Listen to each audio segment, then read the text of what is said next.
Good morning everyone, welcome back with the channel. So today I milked the sheep for the last time. At least 2 of them are pregnant, maybe even all three of them. But this one here has a little injury on her foot, which was a bit of a struggle to get it all sorted out. It was really disgusting. There were maggots inside her feet, so for a whole week we were struggling to get the maggots out, but now she seems to be better again. But as a consequence of that, I think she might have rejected her lambs, but I'm not sure, so we will see in the future. But anyways, it's been 2 months since I'm living here in Portugal. So 2 months ago I moved from Belgium to Portugal to start a new life here, to start a new off-grid life. So I came to live on this piece of property who is owned by a friend, who is owned by Valerie.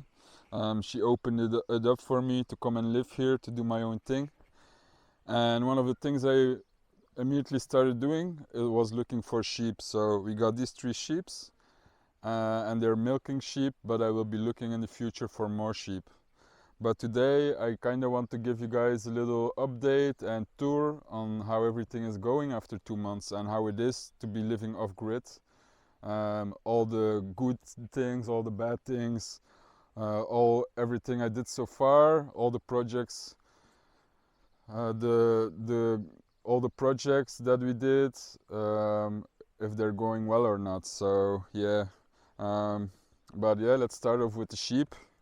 And this is their paddock that we first made. This is like a fenced in area where we can just put them in.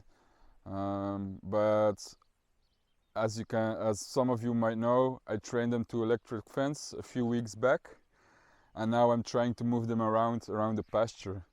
So they've been on a piece of land for 3 days now, and now I'm gonna move them again. So we're gonna search for another piece where I can put them for a few days. I think it will be just behind here. The grass is really tall there and beautiful. It's also going to be really hot in the next coming days, and there's a lot of shade there, so I think that will be a good place. It's a bit narrow strip, but yeah, it should work out. So yeah, let's go and check it out. So yeah, this is the little strip I'm talking about. There's quite a lot of food here for them. I blocked this off a few weeks ago because the horses were trying to escape. So there's a rope here for the horses. They cannot come any further because over there it's not fenced off and they could escape. So yeah, but that's why there's a lot of grass growing here, and I think it's gonna be a good spot for the sheep. So I'm gonna clear this out again and then see how I can fence this off so the sheep can graze here.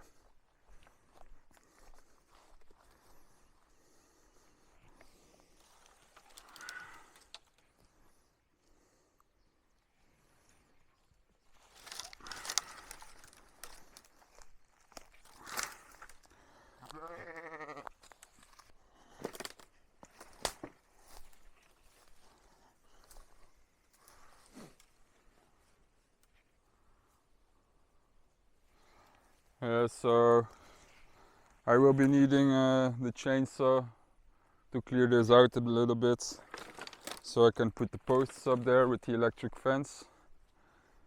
Yeah, so that's what I'm gonna go and do now.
Up, foot it, up, up, up, up, up, come, up, foot it, up, skapjes. So yeah, sheep have a new place to graze away. They're gonna enjoy this willow that I cut off. It's really good for them anyway, so yeah. They're gonna have fun in here, I think, and a lot of food, so that's good.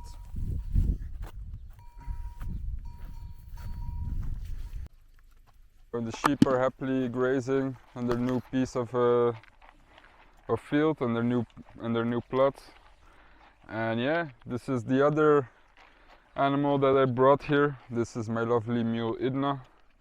For you guys that it is the first time watching one of my videos. I got Idna about a year ago, and I brought her here all the way from Belgium. So it was a bit of a struggle to get her here. At the end I decided to go with a professional transport company, and I must say I have regretted that a lot. So first of all, the company, they kept on delaying her transport. So she was supposed to arrive here a few days before me, but at the end she only arrived here like a month later. The transportation got like delayed 5 times, which gave me a lot of stress in the first month being here, because yeah, you just want your animal to be with you, you know. And then what's also been really annoying now is the Portuguese laws and regulations. I mean, I'm getting really upset with it. They have a lot of stupid regulations, and that's because I brought her here with the professional transport. She has been registered in this tracing system, and so yeah, so now the Portuguese authorities know about her being here, which I thought wouldn't be a problem. That's alright, but because this property is not mine, I'm living here on Valerie her land, and this animal is on my name. She cannot be here on this land. So in Portugal you cannot keep animals from somebody else on your land, which is a really absurd rule to me. I don't understand it at all. So now they're trying to force us. So there's basically only 2 options. One, I need a land of my own where I can register myself and her, which not gonna happen. And the other option is to put her on Valerie her name, but I don't want to do that, you know. So she's my mule. In a few years time I'm probably gonna live here again with her. So yeah, in Portugal they really have very strange regulations. They also decide how many animals you can keep on your land. You're not free to choose how many animals you can keep, which kind of makes sense in a way, but I really don't agree with it. Yeah, so like it's basically you can keep one big animal like a donkey, a horse, a cow on 1 hectare of land, which makes sense because usually a big animal like that needs about 1 hectare of land, of grassland, to feed itself. So you would say that makes sense, but if you have a good management, then you can get more grass out of 1 hectare for 1 animal. So you can also buy in food. They don't take that in consideration. So all these kind of rules make me kind of really upset with the Portuguese laws and regulations. I think it's really stupid, but yeah, we're gonna deal with it and see. So my advice, I think, to most people would be that don't register anything, because nobody here in Portugal is going to come and check it. Once you start registering something, they check everything. So because I brought her here, they immediately also started checking the other horses, and that starts to, you know, get things rolling in their whole system. So yeah, it's really annoying. I'm kind of upset with it, but yeah, I guess we have to deal with it. So that's how it is now, and yeah. And otherwise, Idna is doing very well. She's looking very great here. I was a bit worried that she would have trouble adapting to this climate, but I never seen her looking this well. So she's really shiny. She's even a bit fat, getting a bit fat from having all this access to all this feed everywhere. Yeah, she's adapting really well in the group as well. So that's all really cool and positive. So I'm really happy about it. And yeah, I haven't done much work with her in the last since she's here, like just a little bit. Valerie did some work with her, and then the neighbor Vera as well. But yeah, I should start making a habit of doing something with her every day, just to get her lessons going again, to start teaching her.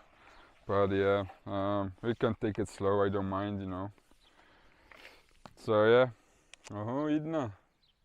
Oh.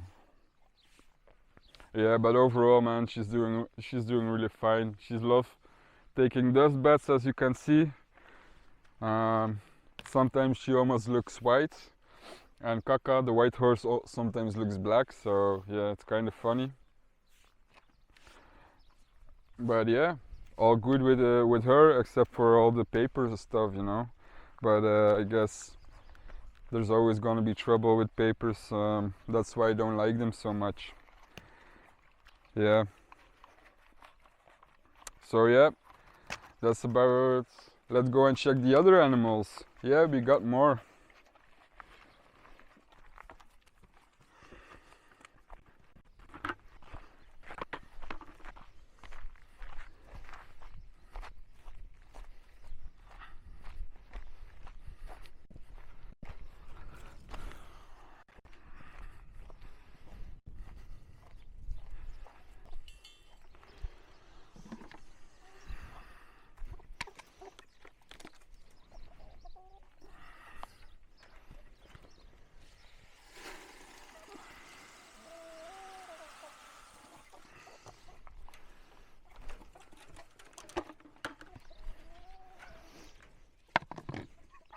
So these are the chickens.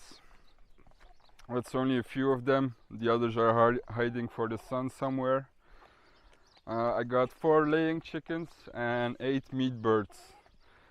Yeah, so when I got here, that's also one of the first thing I was doing, searching for chickens, and I still want much more. I think I want at least 4 more laying birds.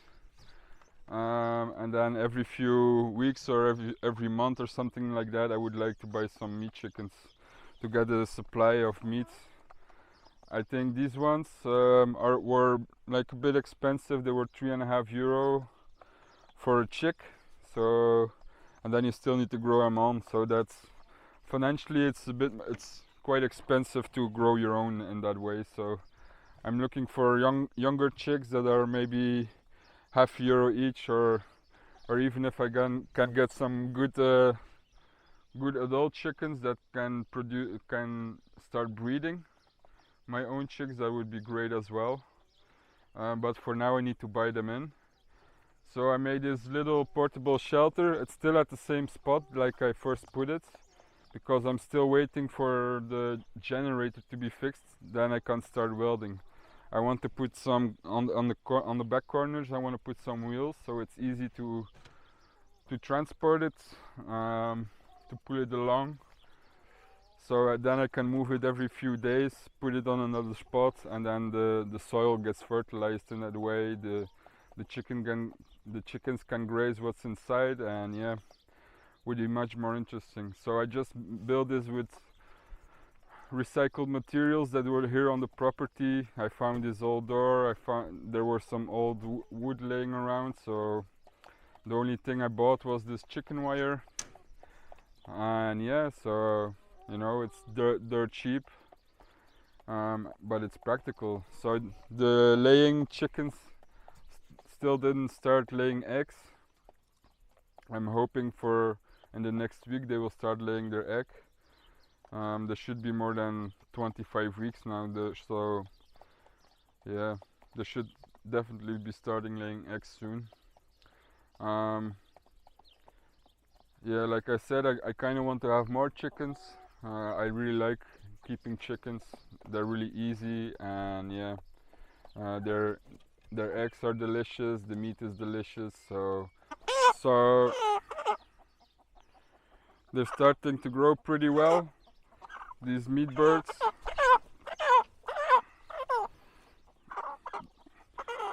I mean, it can still grow for about 2 weeks. I think in about 2 weeks' time, I might start to harvest the first bird. I think I will slaughter a chicken every week. I got some experience with that from in the past, so yeah, I'm not. Yeah, it's actually I actually kind of like to do it. I don't like to kill animals, but it is kind of nice to grow your own animals and then eat the meat from it. You know, it's the best meat you will ever eat. Even with chickens, they're much better than the stuff you buy in the shop. So yeah, yeah, it's kind of difficult to find good feed around here. I still need to source a place where I can buy in big quantities and also GMO free, because I don't like to feed GMO stuff, and also I don't like to feed them soy. So I either need to start producing my own chicken feed, which is possible, but a bit tricky because you need a lot of protein as well, especially for the meat birds. And yeah, we got some other animals as well that also need a lot of protein to grow. So yeah, let's go and have a look. Let's go and have a look at them, if we can find them. Et voila, there they are. I don't know if you can make them out. There's one over there, and there's one over there. We have two turkeys here. Yeah, man, really cool. So these guys just arrived about 2 weeks ago. They're still quite young, and yeah, they will grow quite a lot. It should be a male and a female, but if I'm looking at them, I'm not quite sure if they are. We will see when they grow a bit taller. They have their own house over there, but they never go to sleep in it. They always trying to sleep outside the chicken house. So we need to find a solution, maybe a little fenced-in area for them where their house is, and then it's maybe gonna be easier to keep them there. So they're be doing pretty well. Turkeys are usually quite hard to keep in the heat, and like today it's gonna be 38 degrees, and actually for the whole week they're forecasting 38 degrees, which is to me kind of brutal, and I bet for these animals it's crazy as well. But these guys seem to be coping pretty well with it. They obviously are staying in the shade the whole day or most of the day, just roaming around. And yeah, as you can see, Rowan, all the animals are used to each other, which is pretty nice as well.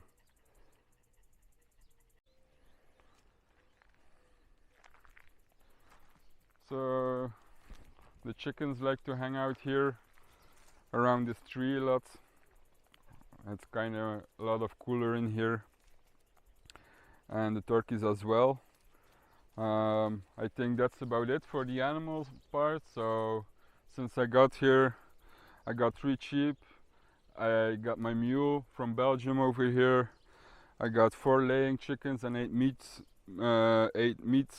chickens, broilers, and then 2 turkeys. I'm still looking out for more. I kind of would really like some ducks. I really love ducks as well, and some guinea fowl. But yeah, we got time and there's no rush. Whenever I find a good deal for some animals, then I will definitely check to get them. But for now, we're happy with what we have. And also with every animal, you need to build them a shelter or something like that, to keep them safe. So the main issue around here would be a fox, and then also predator birds. There's quite a lot of birds around here, big birds. So you know, we need to be a bit wary about them. But I think in the last month I haven't had any problem, any issue with it, so let's hope that it stays like that. Obviously I know out of experience it won't. At some point you will lose some animals, but let's hope it never gets too bad, you know. Yeah, so that's it for the animals. Let's go and check the next project.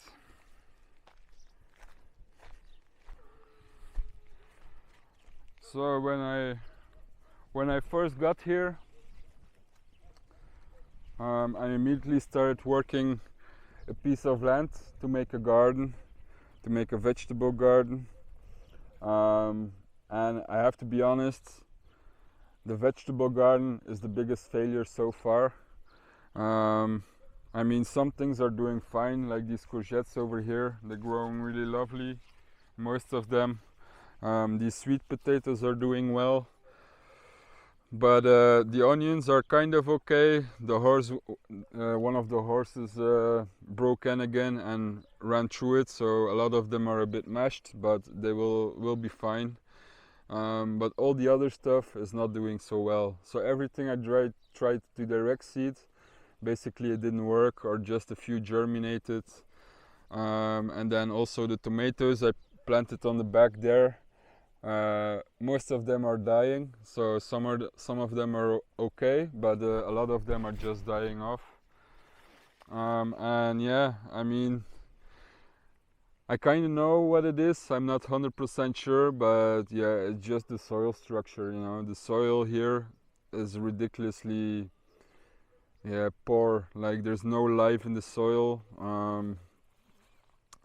So I kind of know already that I won't put too much effort in this garden anymore. I think if I'm staying here for more years, then probably next year I will start a garden somewhere down there, closer to where I'm building a house, because the soil structure there is much better than it is up here.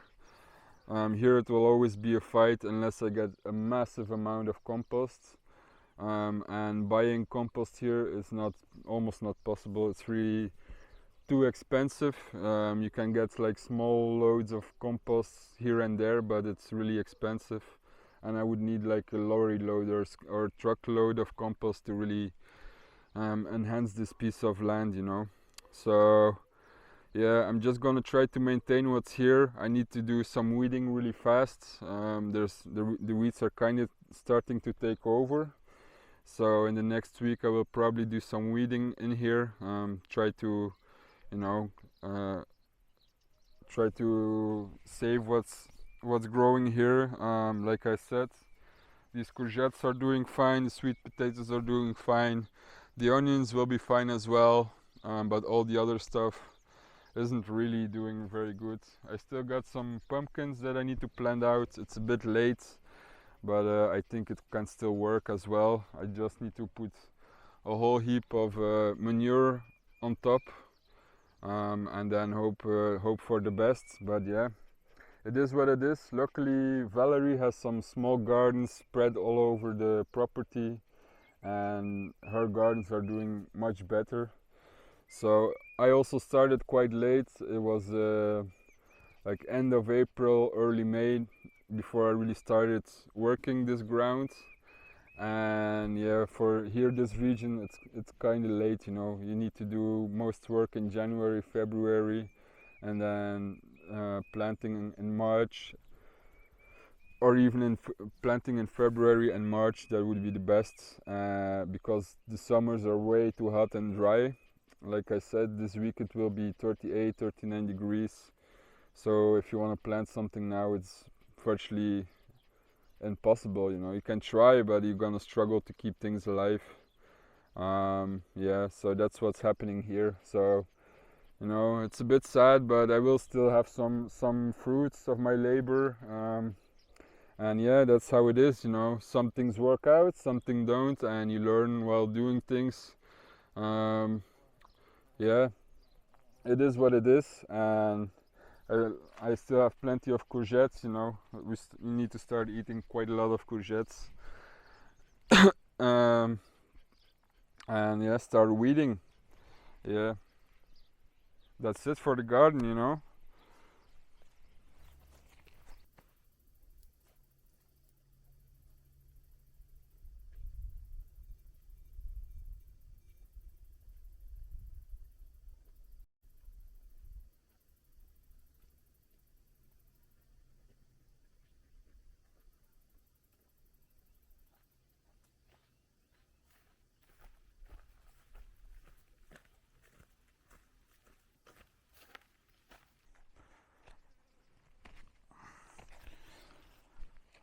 So another thing that I have been doing in the last 2 months is starting building my own house with stone, which also took, like, it doesn't look like much yet. This is just like the foundation works, but yeah, it took quite a lot of time to gather all the stone that I've been using so far, and I will need quite a lot of more stone.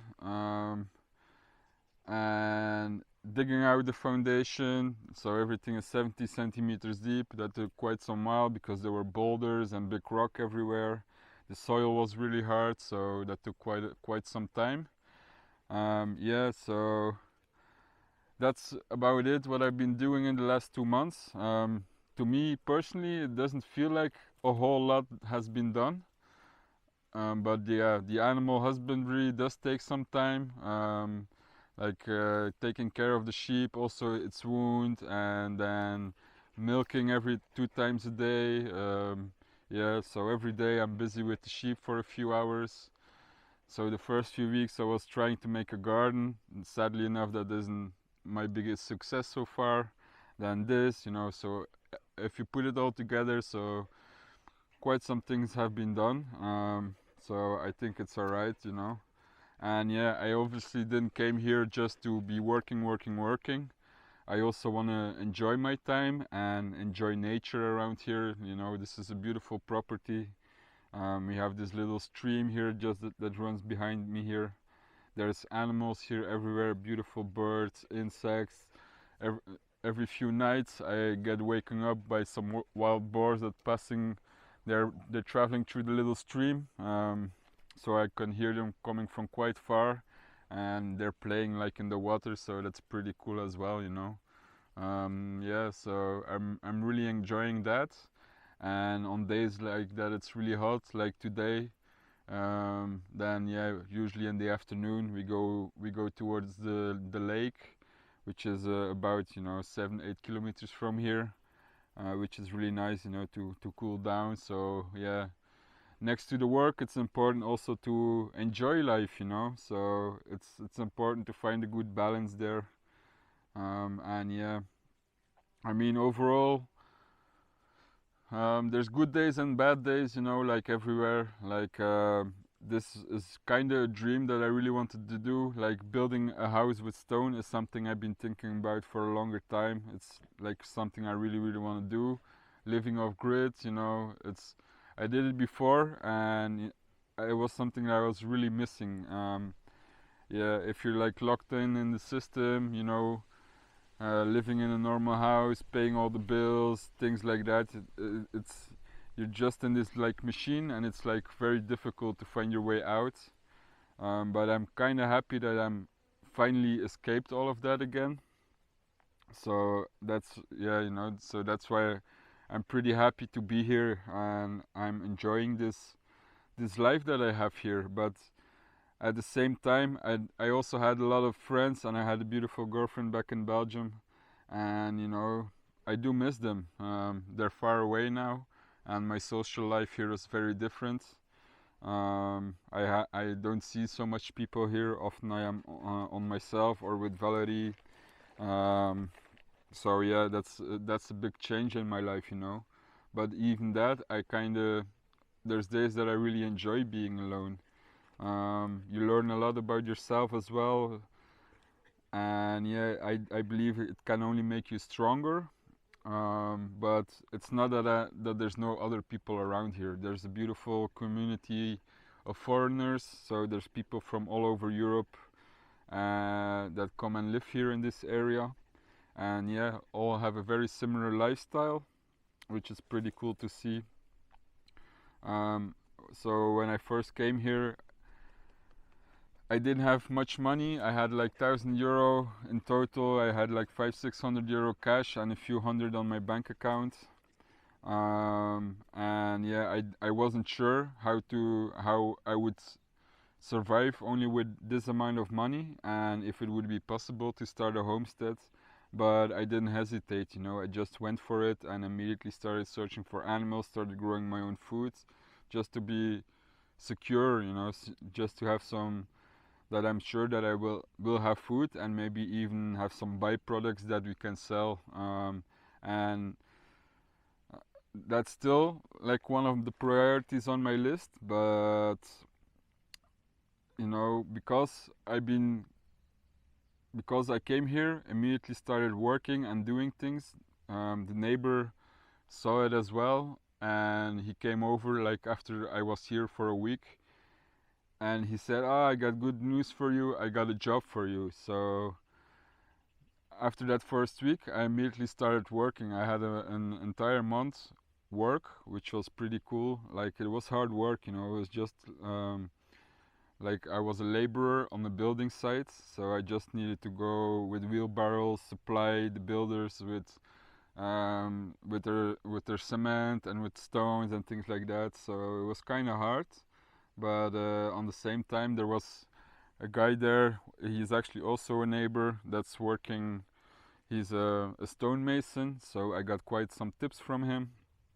And the people there who own the property, they asked me some questions, and I told them my background in farming, and then they were immediately, well, we have 5 hectares of land here as well, and we're not equipped to do something with it, and we have a lot of grapes and fruits and olive trees, and we have land to use. So if you're interested, you can do something with it. So I thought about it for a while. I wasn't sure what to do with it, so because obviously there's still a lot that needs to happen here as well. But at the end I said, okay, yeah, let's talk about it. I am interested in doing something with your guys' land. So maybe I'm gonna take you guys there next week.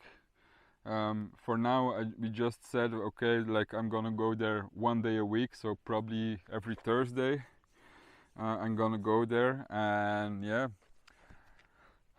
we made a deal that I can harvest their grapes, their fruit trees, and their olive trees, and I get 75 to 80% of the harvest, and the other part is for them, because they are the owners, and I can do with it whatever I want. So I will probably be looking into making grape juice and just juice in general with all the fruits, and then harvesting the olives as well. But you know, they didn't maintain their lands very well, so there's a lot of work to be done. And a lot of the grapes, for example, are grown over with brambles, and we made an agreement that if it's too much work to recover something, then they're gonna pay me for the job. And if it's like not too much work to get everything sorted out, then I'm just working for the harvest, you know. So I think that's a pretty good deal. So that makes sure that I have some kind of income. It's not going to be much, you know, maybe 40 euro a week or 50 euro a week, but that's fine for me. I can survive on that. And then also I have the addition of having a lot of fruit to harvest towards September, and then, you know, maybe trying to sell some of that as well here on the local market, or if we try to organize an event or something like that. So yeah, that's pretty cool. Yeah, so overall pretty excited still to be here. I'm kind of worried a little bit about the summer. So this week the heat really is kicking in. Yeah, I mean, in the past I experienced 38, 39 degrees before, but it was for a few days, and I'm a bit worried for, you know, like two months of heat that doesn't go under 30 degrees. I never experienced something like that, and I'm not sure if I will like it, you know. Some people like it, but I think for me personally it's gonna be a bit much, but yeah, we will see how it goes. And yeah, like I said, in a bit we are going to the lake again to just chill out and hang out, and there's usually local people there as well, other foreigners that go and chill out there, so it's a good bit to have some social contact there as well, so yeah. So I either go chilling over there or just here at the stream when it's too hot. And yeah, guys, this was just like a short video about how things are this week. Yeah, I mean, I didn't do too much this week because I also went to the other job again, working for 3 days, and yeah, I just had my daily routines going on here with the animals and just going to the lake and things like that. So yeah, I hope you enjoyed, and yeah, we're almost at 1,000 subscribers, so I would really appreciate it if the people that aren't subscribed yet, if you would consider doing it so. And once we reach that 1,000, you won't hear me asking for it again. It's just a goal that I set for myself, so it's another way for me to secure some kind of income if that's possible. So yeah, man, looking forward to it and looking forward to the future. And yeah, give thanks everybody for the support, and see you guys next week.